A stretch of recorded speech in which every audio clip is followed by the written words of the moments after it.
वाहिगुरु जी।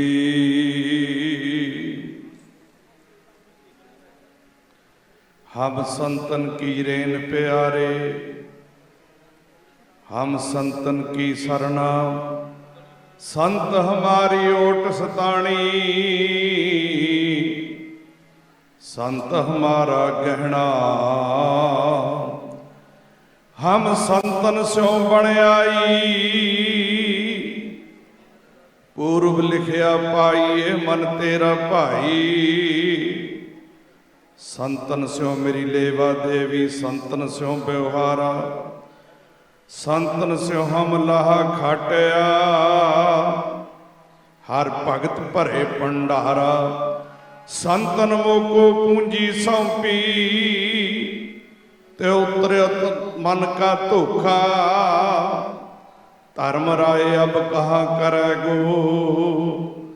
जो फाट्यो सगलो लेखा, महा आनंद भय सुख पाया। संतन कै प्रसादे, कहो नानक हर्षो मन मानिया। रंग रते बिस्मादे।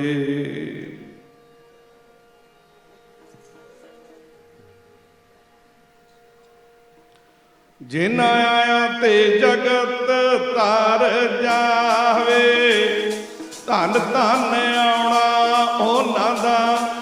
जिन आया ते जगत तार जावे, धन धन आउणा उन्हां दा।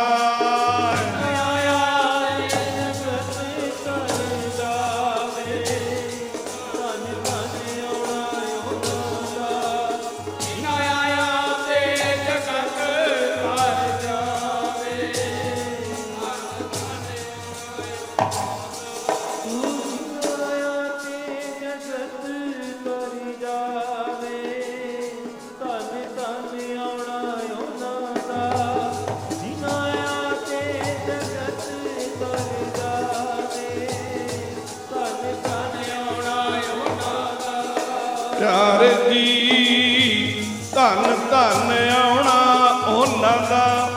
मेरे प्यारे धन धन आउणा उन्हां दा।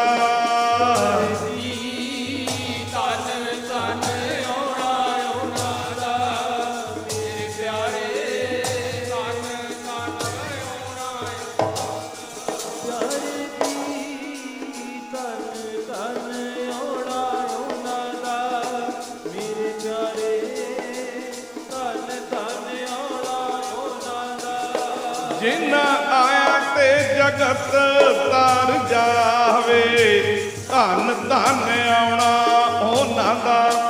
जिन आया ते जगत तार जावे, धन धन आउणा उन्हां दा।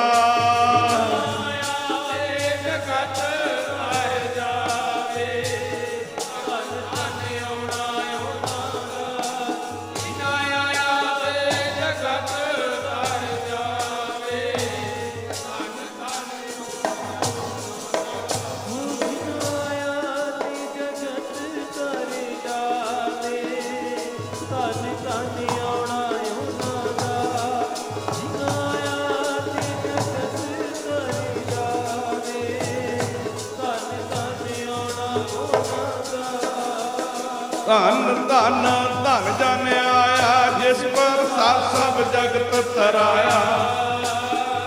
जन आवन का यह सुआओ, जन कै संग चित आवे नाओ। परम सत्कारयोग गुरु की साजी नवाजी साध संगत जीओ। आओ सब तो पहला फतेह दी साझ करिए, सारे गज के आखो जी वाहिगुरु जी का खालसा, वाहिगुरु जी की फतेह। आओ हर साल की तरह साडे बहुत ही सत्कारयोग श्रीमान संत बाबा मान सिंह जी पिहोबा वाले, श्रीमान संत बाबा मोहन सिंह जी लंगरां वाले, समुचे ही सेवादारां दा उपराला महापुरखों की याद मनाई जा रही है। आओ आप शब्द पढ़िया ਧਨ ਧਨ ਧਨ ਜਨ ਆਇਆ। ਤੇ 3 ਵਾਰ ਸ਼ਬਦ ਜਨ ਆਇਆ।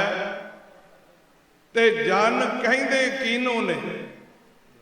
ਜਨ ਦੀ ਪਰਿਭਾਸ਼ਾ ਕੀ ਹੈ? ਜਨ ਕਿਹਨੂੰ ਆਖਿਆ ਗਿਆ ਹੈ? ਪਿਆਰਿਓ, ਆਪਾਂ ਕਈ ਵਾਰ ਪੜ੍ਹਦੇ ਹਾਂ, ਬਿਰਥੀ ਕਦੇ ਨਾ ਹੋਵਈ ਜਨ ਕੀ ਅਰਦਾਸ। ਪਹਿਲਾਂ ਜਨ ਬਣਨਾ ਪਵੇਗਾ। ਜਨ ਕਹਿੰਦੇ ਕਿਹਨੂੰ ਹੈ? ਕਹਿੰਦੇ ਇੱਕ ਵਾਰ ਕਬੀਰ ਸਾਹਿਬ ਤੁਰੇ ਜਾ ਰਹੇ ਨੇ, ਰਸਤੇ ਵਿੱਚ ਇੱਕ ਰੋੜਾ ਪਿਆ ਹੋਇਆ, ਠੋਡਾ ਵੱਜਦਾ, ਕਦੇ ਸੱਜੇ ਕਦੇ ਖੱਬੇ, ਕਦੇ ਖੱਬੇ ਕਦੇ ਸੱਜੇ, ਇੰਜ ਰੁੜਿਆ ਜਾਂਦਾ। ਕਬੀਰ ਸਾਹਿਬ ਕਹਿੰਦੇ ਜਿਹੜਾ ਜਨ ਹੈ ਨਾ, ਇਹਦੇ ਵਰਗਾ ਹੋਣਾ ਚਾਹੀਦਾ। ਵੇਖੋ ਠੁੱਡੇ ਵੱਜਦੇ ਨੇ, ਇੱਧਰ ਉੱਧਰ ਹੋਈ ਜਾਂਦਾ, ਕਿਸੇ ਨੂੰ ਕੁਝ ਨਹੀਂ ਕਹਿੰਦਾ। ਤੇ ਕਬੀਰ ਸਾਹਿਬ ਨੇ ਉਚਾਰਨ ਕਰਤਾ, ਕਬੀਰ ਰੋੜਾ ਹੋਏ ਰਹੋ ਬਾਟਕਾ ਤਜ ਮਨ ਕਾ, ਐਸਾ ਤੇਰਾ ਦਾਸ ਹੈ ਤਾਹੇ ਮਿਲੈ। ਹਾਲੇ ਉਚਾਰਨ ਕੀਤਾ ਹੀ ਹੈ। ਤੇ ਜਿਨ੍ਹਾਂ ਨੇ ਤੇ ਜੁੱਤੀਆਂ ਪਾਈਆਂ, ਉਹਨਾਂ ਦੇ ਸੱਜੇ ਖੱਬੇ। ਤੇ ਇੱਕ ਗਰੀਬੜਾ ਜਿਹਾ ਆਇਆ ਜਿਹੜਾ ਨੰਗੇ ਪੈਰੀ ਸੀ, ਉਹਨੂੰ ਠੁੱਡਾ ਵੱਜਾ ਤੇ ਪੈਰ ਵਿੱਚੋਂ ਖੂਨ ਕੱਢ ਕੇ ਰੱਖ ਦਿੱਤਾ। ਕਹਿਣ ਲੱਗੇ ਨਹੀਂ ਨਹੀਂ, ਹਰੀ ਦਾ ਜਨ ਇਹੋ ਜਿਹਾ ਨਹੀਂ ਚਾਹੀਦਾ। ਜੇ ਤਗੜਾ ਮਿਲ ਗਿਆ, ਐਵੇਂ ਨਿਉਂਦਾ ਫਿਰਨਾ, ਪੈਰਾਂ ਵਿੱਚ ਡਿੱਗਦਾ ਫਿਰਨਾ, ਤੇ ਜੇ ਕੋਈ ਮਾੜਾ ਮਿਲ ਜਾਵੇ ਉਹਦੇ ਉੱਤੇ ਜ਼ੋਰ ਕਰਨਾ, ਇਹੋ ਜਿਹਾ ਵੀ ਨਹੀਂ ਚਾਹੀਦਾ। ਅੱਗੇ ਕਬੀਰ ਜੀ ਚਲੇ ਗਏ। ਜਾਂਦਿਆਂ ਜਾਂਦਿਆਂ ਕੀ ਵੇਖਦੇ ਨੇ? ਮਿੱਟੀ ਪਈ ਹੋਈ ਹੈ, ਪੈਰਾਂ ਥੱਲੇ ਲਤਾੜੀ ਜਾ ਰਹੀ ਹੈ, ਕਿਸੇ ਨੂੰ ਕੁਝ ਨਹੀਂ ਕਹਿ ਰਹੀ। ਕਬੀਰ ਸਾਹਿਬ ਕਹਿਣ ਲੱਗੇ, ਰੋੜਾ ਤਾਂ ਦੁੱਖ ਦਿੰਦਾ ਸੀ ਨਾ। कबीर रोड़ा हुआ तो क्या भया, पंथी को दुख दे। ये राही नूं दुख देंदा, नंगे पैरां वाले नूं दुख देंदा। ते इहो जिहा नहीं चाहिदा। हर जन ऐसा चाहिए ज्यों धरनी में खे। जिवें कहंदे धरती रस्ते विच मिट्टी पई है, इहो जिहा होना चाहिए। हाले थोड़ा चिर वेख रहे ने, उधरों हवा का बुला आया, जिहड़ी मिट्टी पैरों थले लताड़ी जा रही सी, उड़ के सिर च पै गई, कपड़ियां ते पै गई। कबीर साहब कहंदे नहीं नहीं, हरी दा जन इहो जिहा भी नहीं चाहिदा। जदों कोल ताकत ना होवे उदों पैरां थले लेटदा फिरे, जदों कोई प्रभता मिल गई ते दूजियां विच दूषण कड्ढी जावे, हरी दा जन इहो जिहा भी नहीं चाहिदा। अगे गए कबीर साहब ते निर्मल जल खड़ा होया, सवेर दा वेला, ठंडा जल छकिया, मूँह हथ धोता, कहन लगे रोड़ा भी ठीक नहीं, ते जेड़ी मिट्टी है खाक है यह भी ठीक नहीं, ते जेड़ा हरी दा जाना ना जल वर्गा होना चाहिए। नाले ते मेरी प्यास बुझाई है, नाले मैल लाई है। ते प्यारिओ इन्ना कह के कबीर साहब अगे चले गए। जदों वापस आए फिर मन किया दोपहर का वेला जल छकीए।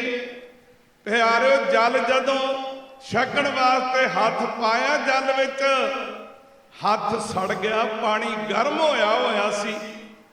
कहन लगे हरी दा जन इहो जिहा भी नहीं चाहिदा।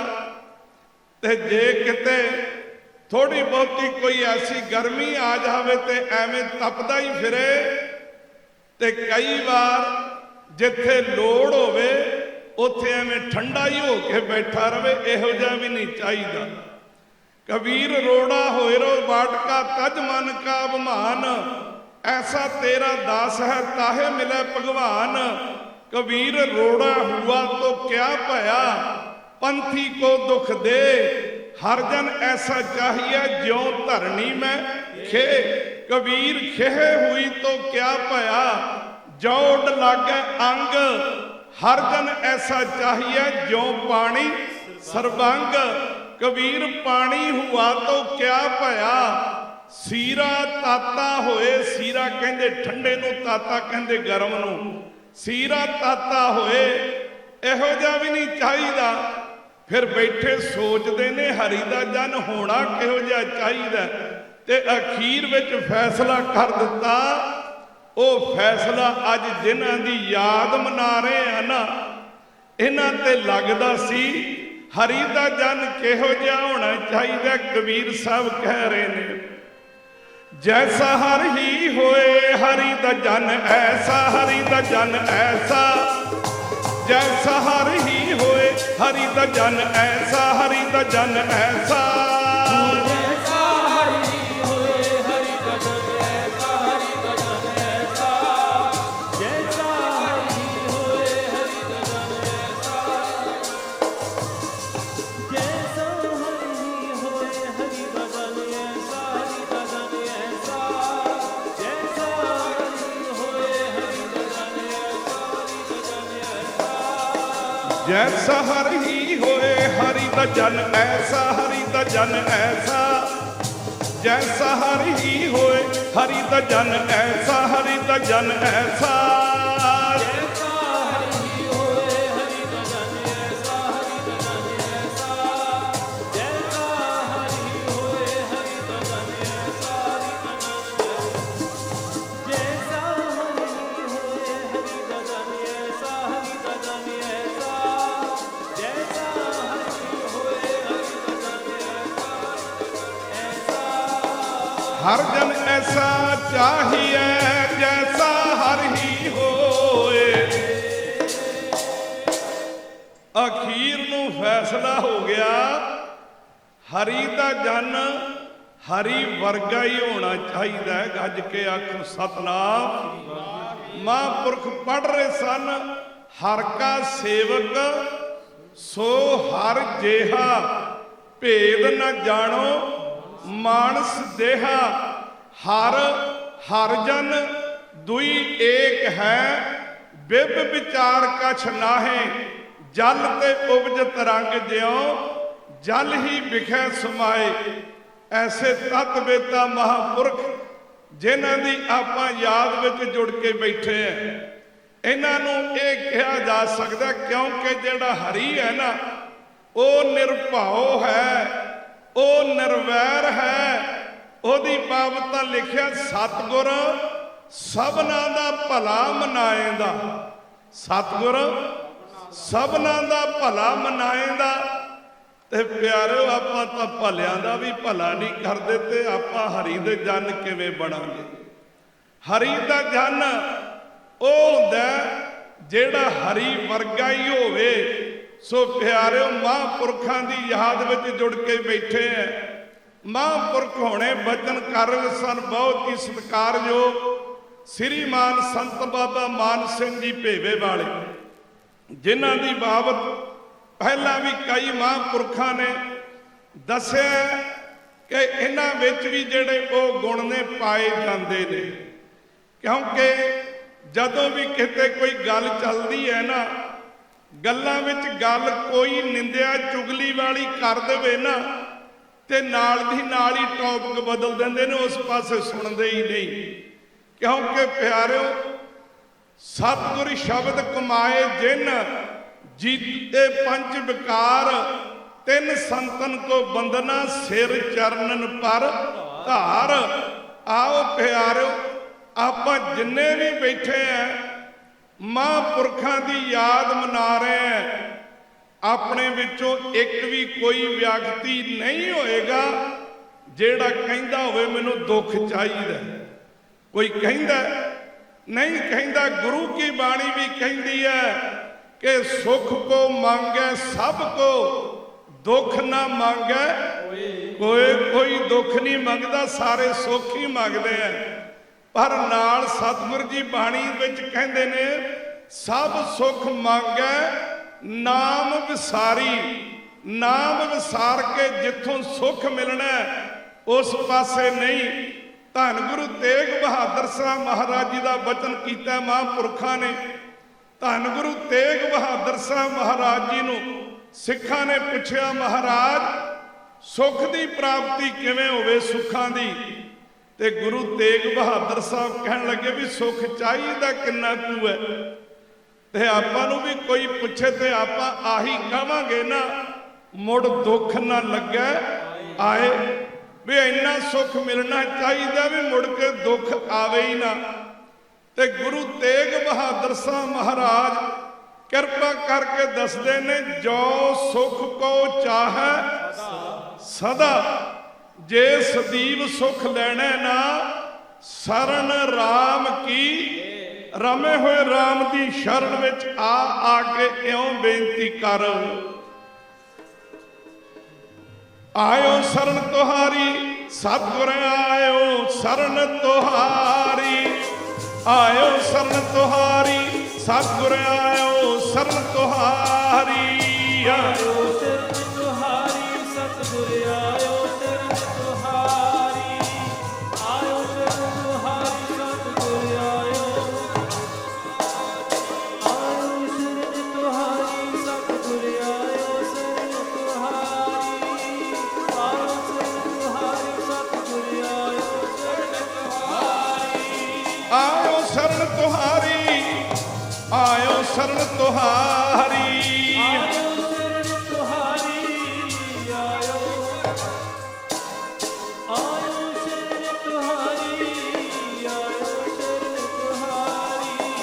ਆਇਓ ਸ਼ਰਨ ਤੁਹਾਰੀ, ਆਇਓ ਸ਼ਰਨ ਤੁਹਾਰੀ, ਆਇਓ ਸ਼ਰਨ ਤੁਹਾਰੀ ਸਤਿਗੁਰ, ਆਇਓ ਸ਼ਰਨ ਤੁਹਾਰੀ, ਆਇਓ ਸ਼ਰਨ ਤੁਹਾਰੀ ਸਤਿਗੁਰ, ਆਇਓ ਸ਼ਰਨ ਤੁਹਾਰੀ।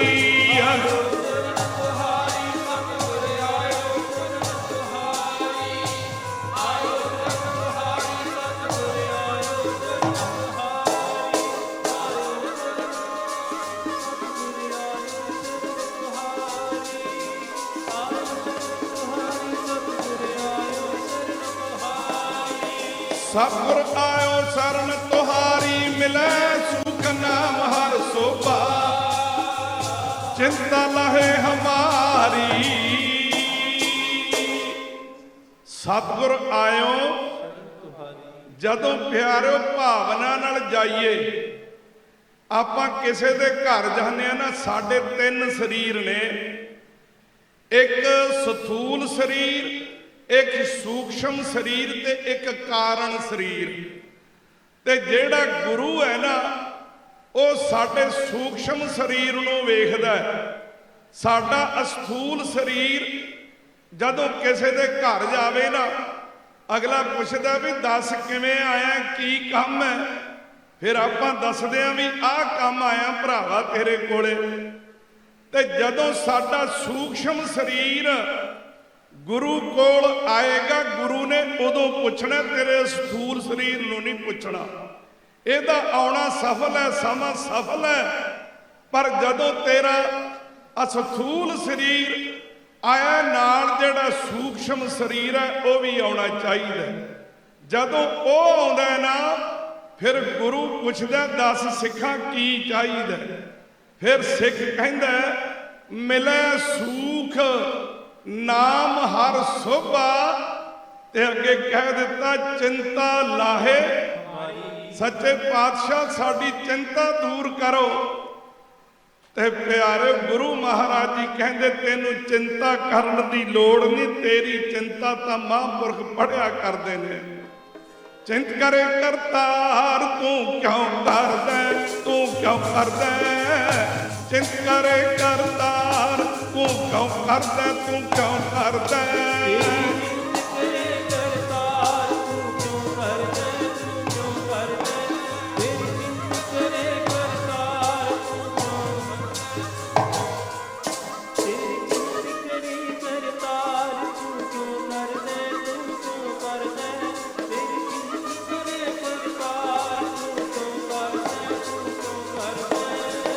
ਤੂੰ ਕਿਉਂ ਕਰਦਾ, ਤੂੰ ਕਿਉਂ ਕਰਦਾ, ਤੂੰ ਕਿਉਂ ਕਰਦਾ, ਤੂੰ ਕਿਉਂ ਕਰਦਾ।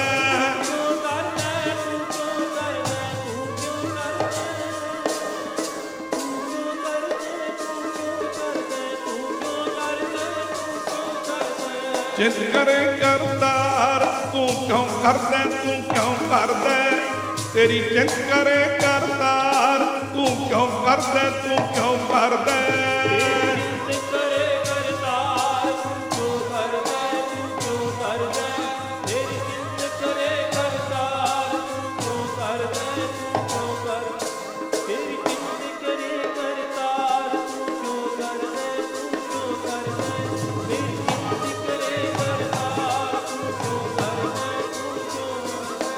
ਏ ਨਾਨਕ ਚਿੰਤਾ ਮਤ ਕਰੋ, ਚਿੰਤਾ ਤਿਸਹੀ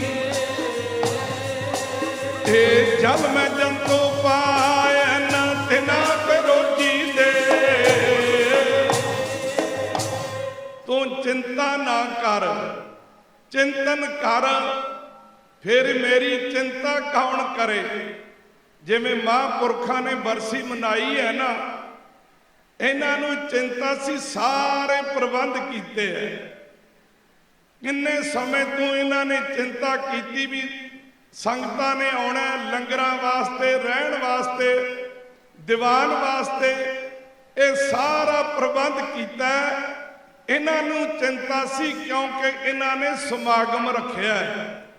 ਤੇ ਗੁਰੂ ਨਾਨਕ ਦੇਵ ਜੀ ਕਹਿੰਦੇ ਆ, ਤੂੰ ਚਿੰਤਾ ਨਾ ਕਰ, ਚਿੰਤਾ ਤੇਰੀ ਉਹ ਕਰੇਗਾ ਸੋ ਕਰਤਾ, ਚਿੰਤਾ ਕਰੇ ਜਿਨ ਉਪਾਇਆ ਜਗ। ਜਿਹਨੇ ਤੈਨੂੰ ਪੈਦਾ ਕੀਤਾ ਆਪੇ ਚਿੰਤਾ ਕਰੇਗਾ, ਤੂੰ ਤਾਂ ਚਿੰਤਨ ਕਰ। ਤੇ ਸਾਡੀ ਚਿੰਤਾ ਕਹਿੰਦੇ ਇੱਕ ਵਾਰੀ ਨਾ ਇੱਕ ਕੋਈ ਰਾਜਾ ਆਪਣੇ ਮਹਿਲਾਂ ਤੇ ਚੜਿਆ ਤੇ ਥੱਲੇ ਵੇਖਦਾ ਬੜੀਆਂ ਬੜੀਆਂ ਲੰਮੀਆਂ ਪੰਗਤਾਂ ਲੱਗੀਆਂ ਹੋਈਆਂ, ਲੋਕ ਖੜੇ ਹੋਏ ਨੇ ਮੰਗਣ ਵਾਲੇ।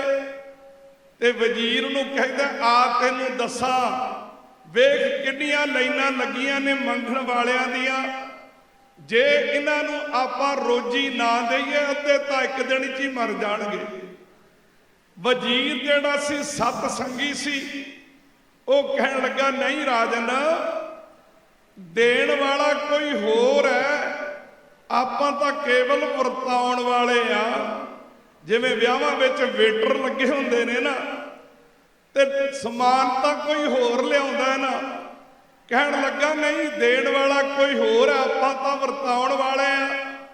ਉਹਦੇ ਹੰਕਾਰ ਤੇ ਚੋਟ ਵੱਜੀ। ਵਜ਼ੀਰ ਨੇ ਕਹਿ ਦਿੱਤਾ ਦੱਦਾ ਦਾਤਾ ਏਕ ਹੈ ਸਭ ਕੋ ਦੇਵਨਹਾਰ, ਆਪਾਂ ਤਾਂ ਵਰਤਾਉਣ ਵਾਲੇ ਆ। ਕਹਿਣ ਲੱਗਾ ਚੰਗਾ ਫਿਰ ਮੈਂ ਵੇਖਦਾ ਤੇਰਾ ਰੱਬ। ਉਹਨੇ ਇੱਕ ਛੋਟੀ ਜਿਹੀ ਡੱਬੀ ਮੰਗਵਾਈ ਤੇ ਇੱਕ ਮੰਗਵਾ ਲਈ ਕੀੜੀ। ਉਸਨੇ ਪਿਆਰਿਓ ਬੜੇ ਕ੍ਰੋਧ ਵਿੱਚ ਆ ਕੇ ਜਿਹੜੀ ਕੀੜੀ ਸੀ ਡੱਬੀ ਵਿੱਚ ਪਾਈ, ਡੱਬੀ ਕਰ ਦਿੱਤੀ ਬੰਦ, ਕੇਵਲ ਸਾਹ ਲੈਣ ਜੋਗਾ ਰਾਹ ਛੱਡਿਆ। ਬੜੇ ਗੁੱਸੇ ਵਿੱਚ ਡੱਬੀ ਬੰਦ ਕੀਤੀ ਤੇ ਆਪਣੇ ਕੋਲ ਰੱਖ ਲਈ, ਲਾਕਰ ਵਿੱਚ ਰੱਖ ਲਈ, ਤਾਲਾ ਮਾਰ ਕੇ ਚਾਬੀ ਵੀ ਆਪਣੇ ਕੋਲ ਰੱਖੀ, ਕਿਤੇ ਵਜ਼ੀਰ ਹੇਰਾ ਫੇਰੀ ਕਰਕੇ ਵਿੱਚ ਕੁਝ ਪਾ ਹੀ ਨਾ ਜਾਵੇ। ਇੰਜ ਪਿਆਰਿਓ ਕਈ ਦਿਨ ਲੰਘ ਗਏ। ਰਾਜਾ ਕਹਿੰਦਾ ਆ ਵਜ਼ੀਰ ਵੇਖੀਏ ਤੇਰੇ ਰੱਬ ਨੂੰ ਜਿਹੜਾ ਕਹਿੰਦਾ ਦਿੰਦਾ ਸਾਰਿਆਂ ਨੂੰ। ਕਹਿਣ ਲੱਗਾ ਚੱਲ ਵੇਖ ਲੈਨੇ ਆ।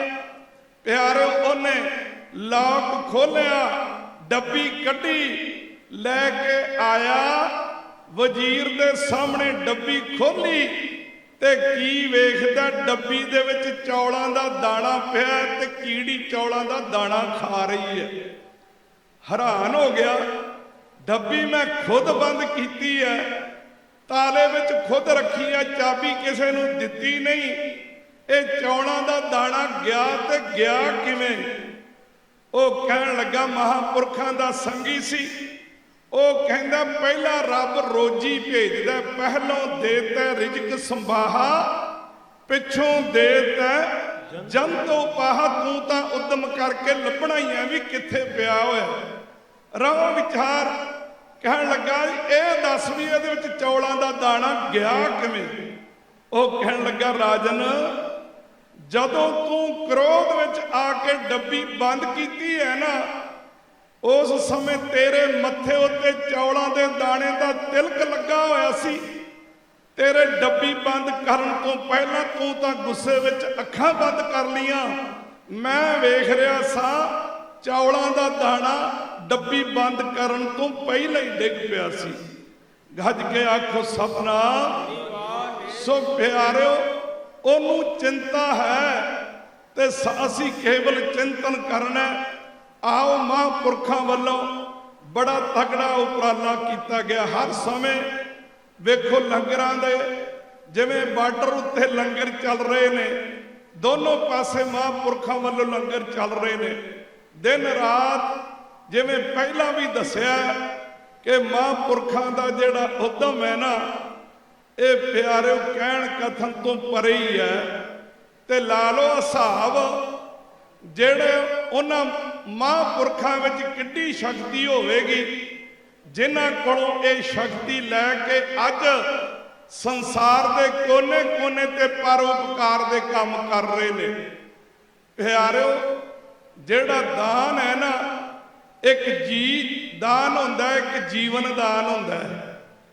ਜੀ ਦਾਨ ਉਹਨੂੰ ਕਹਿੰਦੇ ਨੇ ਭੁੱਖੇ ਨੂੰ ਰੋਟੀ ਦੇਣੀ, ਨੰਗੇ ਨੂੰ ਵਸਤਰ ਦੇਣਾ, ਬਿਮਾਰ ਨੂੰ ਦਵਾਈ ਦੇਣੀ, ਇਹਨੂੰ ਕਹਿੰਦੇ ਜੀਵਨ ਦਾਨ। ਮਹਾਂਪੁਰਖਾਂ ਵੱਲੋਂ ਉਹ ਵੀ ਕੀਤਾ ਜਾਂਦਾ ਹੈ। ਤੇ ਇੱਕ ਹੁੰਦਾ ਜੀ ਦਾਨ, ਜਿਹੜਾ ਰੱਬ ਨਾਲੋਂ ਟੁੱਟ ਚੁੱਕਾ ਹੋਵੇ, ਜਿਹੜਾ ਕੁਰਾਹੇ ਪੈ ਗਿਆ ਹੋਵੇ। ਪਿਆਰਿਓ, ਲੱਖਾਂ ਦੀ ਗਿਣਤੀ 'ਚ ਕਿਸੇ ਪਾਸੇ ਵੀ ਦੁਨੀਆ ਦੇ ਕਿਸੇ ਵੀ ਕੋਨੇ ਤੇ ਚਲੇ ਜਾਓ, ਕੋਈ ਨਾ ਕੋਈ ਮੇਲ ਹੀ ਪੈਂਦਾ ਵੀ ਸਾਡੇ ਉੱਤੇ ਬਾਬਾ ਮਾਨ ਸਿੰਘ ਜੀ ਦੀ ਕਿਰਪਾ ਹੋਈ ਹੈ। ਸੋ ਆਓ ਪਿਆਰਿਓ, ਉਹਨਾਂ ਵੱਲੋਂ ਬੜਾ ਤਗੜਾ ਉਪਰਾਲਾ ਕੀਤਾ ਗਿਆ। ਆਓ, ਕਿਉਂਕਿ ਆਪਾਂ ਸਮੇਂ ਦੇ ਵਿੱਚ ਸਮਾਪਤੀ ਕਰਨੀ ਹੈ। ਬੇਅੰਤ ਮਹਾਂਪੁਰਖ ਹਾਜ਼ਰੀਆਂ ਭਰ ਰਹੇ ਨੇ। ਆਓ ਇੱਕ ਆਪਾਂ ਧਾਰਨਾ ਪੜ੍ਹਨੀ ਹੈ। ਅਖੀਰ ਵਿੱਚ ਆਪਾਂ ਅਰਦਾਸ ਕਰਦੇ ਆ ਨਾ, ਤੀਨੇ ਤਾਪ, ਬੋਲੋ ਸੰਗਤ ਜੀ, ਤੀਨੇ ਤਾਪ ਨਿਵਾਰਨ ਹਾਰਾ। ਉਹ ਤਿੰਨ ਤਾਪ ਕਿਹੜੇ ਨੇ? ਉਹ ਨੇ ਆਦ, ਵਿਆਦ ਤੇ ਉਪਾਦ। ਇੱਕ ਸਾਡੀ ਮਾਨਸਿਕ ਰੋਗ ਜਿਹੜੇ ਨੇ, ਉਹਨਾਂ ਨੂੰ ਕਹਿੰਦੇ ਨੇ ਆਦ ਰੋਗ। ਜਿਹੜਾ ਸਾਡੀ ਸਰੀਰਕ ਬਿਮਾਰੀ ਹੈ, ਇਹਨੂੰ ਕਹਿੰਦੇ ਨੇ ਵਿਆਦ ਰੋਗ। ਲੜਾਈਆਂ, ਝਗੜੇ, ਮੁਕੱਦਮੇ ਬਾਜ਼ੀਆਂ, ਇਹਨੂੰ ਕਹਿੰਦੇ ਨੇ ਉਪਾਦ ਰੋਗ। ਆਓ, ਸੰਸਾਰ ਵਿੱਚ ਇਹ ਹੁਣ ਤਿੰਨੇ ਹੀ ਚੱਲ ਰਹੇ ਨੇ। ਜਿਵੇਂ ਪਿਆਰਿਓ, ਬੇਨਤੀ ਕੀਤੀ ਜਾਂਦੀ ਹੈ, ਜਿਹੜਾ ਕਿਸਾਨਾਂ ਦਾ ਮੋਰਚਾ ਚੱਲ ਰਿਹਾ ਨਾ, ਇਹ ਉਪਾਦ ਬਿਮਾਰੀ ਹੈ। ਉਪਾਦ, ਜਿਹੜੇ ਤਿੰਨ ਤਾਪ ਦੱਸੇ ਨੇ, ਆਦ, ਵਿਆਦ, ਉਪਾਦ। ਇਹ ਜਿਹੜਾ ਕਿਸਾਨਾਂ ਦਾ ਮੋਰਚਾ, ਆ ਵਿਆਦ ਉਪਾਦ ਬਿਮਾਰੀ ਹੈ। ਤੇ ਜਿਹੜਾ ਕਰੋਨਾ ਦਾ, ਜਿਵੇਂ ਮਹਾਂਪੁਰਖਾਂ ਨੇ ਦੱਸਿਆ, ਬਹੁਤ ਸੰਗਤ ਹੈ, ਹੜ੍ਹ ਆਇਆ ਪਿਆ। ਬਾਬਾ ਜੀ ਘੱਟ ਨਹੀਂ, ਬਹੁਤ ਸੰਗਤ ਹੈ। ਕਰੋਨਾ ਦਾ ਮਹਾਂਪੁਰਖਾਂ ਨੇ ਬਚਨ ਕੀਤਾ, ਉਹਨੂੰ ਕਹਿੰਦੇ ਨੇ ਵਿਆਦ ਰੋਗ। ਤੇ ਪਿਆਰਿਓ, ਜਿਹੜੇ ਸਾਡੇ ਅੰਦਰ ਕਾਮ, ਕ੍ਰੋਧ, ਲੋਭ, ਮੋਹ, ਹੰਕਾਰ, ਨਿੰਦਿਆ, ਚੁਗਲੀ, ਈਰਖਾ, ਦਵੈਸ਼, ਇਹਨੂੰ ਕਹਿੰਦੇ ਨੇ ਆਦ ਰੋਗ। ਇਹ ਤਿੰਨੇ ਹੀ ਰੋਗ ਦੂਰ ਹੋ ਸਕਦੇ ਨੇ। ਕਿਵੇਂ? ਦੁੱਖ, ਰੋਗ, ਸੰਤਾਪ ਉਤਰੇ। ਦੁੱਖ ਕਹਿੰਦੇ ਨੇ ਆਦ ਰੋਗ ਮਾਨਸਿਕ, ਦੁੱਖ ਰੋਗ ਕਹਿੰਦੇ ਨੇ ਸਰੀਰਕ ਬਿਮਾਰੀਆਂ, ਸੰਤਾਪ ਕਹਿੰਦੇ ਨੇ ਲੜਾਈਆਂ, ਝਗੜੇ, ਮੁਕੱਦਮੇ ਬਾਜ਼ੀਆਂ। ਤਿੰਨ ਤਾਪ ਨੇ, ਦੁੱਖ, ਰੋਗ, ਸੰਤਾਪ ਉਤਰੇ। ਕਦੋਂ? ਜਦੋਂ ਸੁਣੀ ਸੱਚੀ ਬਾਣੀ। ਪਿਆਰਿਓ, ਇੱਥੇ ਗੱਲ ਨਹੀਂ ਖਤਮ, ਇਸ ਤੋਂ ਅੱਗੇ ਜਾਣਾ ਹੈ ਆਪਾਂ। ਧਾਰਨਾ ਵਾਲਾ ਕੀਰਤਨ ਤਾਂ ਕੀਤਾ ਜਾਂਦਾ ਹੈ ਵੀ ਨਾਲ ਸੰਗਤ ਬੋਲ ਲਵੇ। ਸੁਣਨ ਦੇ ਨਾਲ ਇਹ ਤਿੰਨ ਤਾਪ ਤਾਂ ਦੂਰ ਹੋ ਗਏ ਤੇ ਆਪਾਂ ਸੰਸਾਰ ਸਮੁੰਦਰ ਤੋਂ ਪਾਰ ਜਾਣਾ। ਤੇ ਉਹ ਜਾਣ ਵਾਸਤੇ ਨਾਨਕ ਭਉ ਜਲ ਪਾਰ ਪਰੇ, ਜੋ ਗਾਵੇ ਪ੍ਰਭ ਕੇ ਗੀਤ। ਆਓ, ਇੱਕ ਧਾਰਨਾ ਗੀਤ ਰੂਪ ਵਿੱਚ ਪੜ੍ਹਨੀ ਹੈ, ਕੋਈ ਰਸਨਾ ਵਾਂਝੀ ਨਾ ਰਵੇ। ਕੱਲ ਤਾਤੀ ਠੰਡਾ ਹਰ ਨਾਉ। ਆਓ, ਸਾਰੀ ਗੱਜ ਵੱਜ ਕੇ ਸੰਗਤ ਬੋਲਿਓ ਜੀ। ਜਗ ਜਲਦੇ ਬਲਦੇ ਨੂੰ ਮਾਲਕਾ, ਰੱਖ ਲੈ ਨਾਮ ਜਪਾ ਕੇ। ਜਗ ਜਲਦੇ ਬਲਦੇ ਨੂੰ ਮਾਲਕਾ, ਰੱਖ ਲੈ ਨਾਮ ਜਪਾ ਕੇ। ਜਗ ਜਲਦੇ ਬਲਦੇ ਨੂੰ ਮਾਲਕਾ, ਰੱਖ ਲੈ ਨਾਮ ਜਪਾ ਕੇ। ਜਲਦੇ ਬਲਦੇ ਨੂੰ ਮਾਲਕਾ, ਜਗ ਜਲਦੇ ਬਲਦੇ ਨੂੰ ਮਾਲਕਾ, ਰੱਖ ਲੈ ਨਾਮ ਜਪਾ ਕੇ। ਜਗ ਜਲਦੇ ਬਲਦੇ ਨੂੰ ਮਾਲਕਾ, ਰੱਖ ਲੈ ਨਾਮ ਜਪਾ ਕੇ। ਤੇ ਰੱਖ ਲੈ ਨਾਮ ਜਪਾ ਕੇ।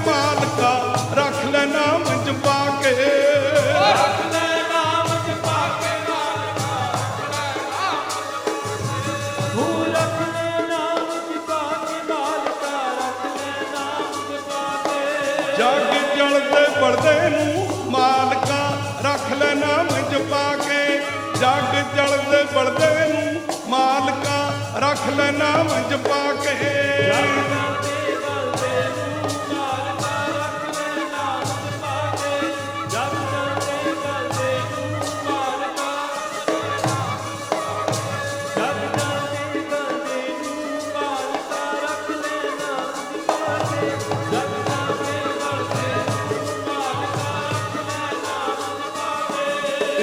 ਜਗ ਜਲੰਦਾ ਰੱਖ ਲੈ ਆਪਣੀ ਕਿਰਪਾ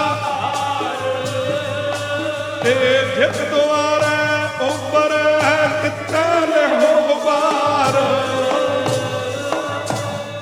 ਆਓ ਪਹਿਲਾਂ ਰਾਗਾਂ ਵਿੱਚ ਹੀ ਕੀਰਤਨ ਕਰੀਦਾ ਸੀ ਕੁਝ ਸਮਾਂ ਦਰਬਾਰ ਸਾਹਿਬ ਕੀਤਾ ਤੇ 3-4 ਸਾਲ ਗੁਰਦੁਆਰਾ ਦੂਖਨਿਵਾਰਨ ਸਾਹਿਬ ਵਿਖੇ ਇੱਥੇ ਆਏ ਸਾ ਮਹਾਂਪੁਰਖ ਕਹਿੰਦੇ ਵੀ ਧਾਰਨਾ ਵਾਲਾ ਕੀਰਤਨ ਵੀ ਜ਼ਰੂਰ ਕਰਿਆ ਕਰੋ ਇਹਨਾਂ ਦਾ ਹੁਕਮ ਮੰਨ ਕੇ ਧਾਰਨਾ ਵਾਲਾ ਕੀਰਤਨ ਸ਼ੁਰੂ ਕੀਤਾ ਆਓ ਸਤਿਗੁਰੂ ਜੀ ਕਿਰਪਾ ਕਰਨ ਕੀਰਤਨ ਕਰਦਿਆਂ ਵਿਚਾਰਾਂ ਕਰਦਿਆਂ ਬੇਅੰਤ ਮੁੱਲਾਂ ਹੋ ਜਾਂਦੀਆਂ ਨੇ ਧੰਨ ਗੁਰੂ ਗ੍ਰੰਥ ਸਾਹਿਬ ਮਹਾਰਾਜ ਗੁਰੂ ਕੀ ਸੰਗਤ ਸਮੁੱਚੇ ਮਹਾਂਪੁਰਖ ਬਖਸ਼ਣ ਯੋਗ ਨੇ ਬਖਸ਼ ਲੈਣਾ ਭੁੱਲਾਂ ਨਾ ਚਤਾਰਨੀਆਂ ਤੇ ਫਤਿਹ ਢਿੱਲੀ ਨਾ ਬੁਲਾਇਓ ਨਹੀਂ ਤੇ ਦੁਆਰਾ ਨਾ ਕਹਿਣਾ ਪਵੇ ਇੱਕ ਵਾਰੀ ਕਹਿਣ ਤੇ ਗੱਜ ਕੇ ਆਖੋ ਜੀ ਵਾਹਿਗੁਰੂ ਜੀ ਕਾ ਖਾਲਸਾ